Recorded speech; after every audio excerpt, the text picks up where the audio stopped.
আসসালামু আলাইকুম রহমতুল্লাহি বারাকাতু।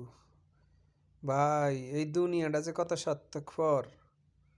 যারা গরিব, অসহায়, দিন মজুরি, যারা মধ্যবিত্ত, তারাই জানে দুনিয়াটায় মানুষ কত বড় অসহায়। সবাই বলবেন কি জন্য বললাম। এই আপনি দেখেন আশেপাশের মানুষ বাড়ি গাড়ি সব বানাইতেছে। যাদের টাকা আছে তারা বাড়ি বানাইতেছে, ঘর বানাইতেছে হাইফাই করে, ঠিক না? কাঠটা এখন প্রতিযোগিতা চলে বাংলাদেশে, কাঠটা কীরকম সুন্দর হবে।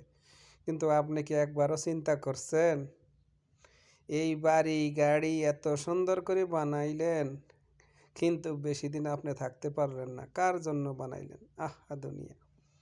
কিন্তু এই যে আশেপাশে তাদের টিনের ঘর আছে, সনের ঘর আছে, গরিব মানুষ দোসালা ঘর, হ্যাঁ, তারা কি করবে? তারা তো চেয়ে চেয়ে দেখবো, কারণ কাতারের কামাই করেন না, কেউ নাই, তাদের পয়সা নাই। এই যে এমন একটা রমজান আসতেছে, রোজা আসতেছে, ঈদ আসতেছে, তাদেরকে কেউ দেখে না রে ভাই। এই দুনিয়াটা এই জন্যই বললাম সার্থকপর দুনিয়া, যার যার সার্থক সেই নিয়ে আছে। আরে ভাই, সবার এলাকায় যারা গরিব আছে, যারা পয়সা আছে, তারা যদি আপনারা গরিবের পাশে দাঁড়ান, কিছু কিছু যাদের দিয়ে আসেন, তারা তো শরমের জন্য লজ্জা কিছু কিনবে না, হ্যাঁ, চাইতে পারবে না। মধ্যবিত্তরা কি চাইতে পারে? শরমে চাইতে পারে না, লজ্জায় চাইতে পারে না। কিন্তু যাদের টিনের ঘর, টাকা নাই পয়সা নাই, এজন্য কেউ তাদেরকে দেখে না। কিন্তু কই মৃত্যু যখন হবে, মরবেন যখন, এই সাদা কাপড় নিয়ে যাইতে হবে, তখন কিন্তু ঠিকই আপনি ওই 3.5 হাত কবরে যাইবেন। ওই টিনের গড়া 3.5 হাত কবরে যাইব, আপনিও 3.5 হাত কবরে যাইবেন। আহা দুনিয়া, খালি টাকা টাকা টাকা, আহা দুনিয়া।